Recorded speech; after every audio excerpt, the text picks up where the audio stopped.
బూందీని పక్కన ఉంచుకోవాలి. ఇలా బూందీని మొత్తం కలుపుకున్న తర్వాత స్టవ్ ఆఫ్ చేసుకుని చల్లారనివ్వాలి.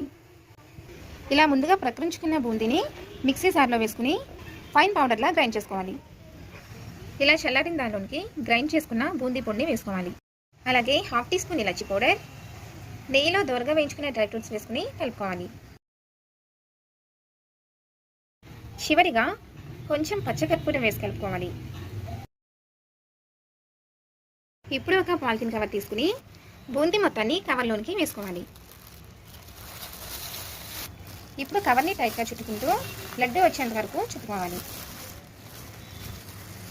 నెమ్మదిగా రిమూవ్ చేసుకోవాలి.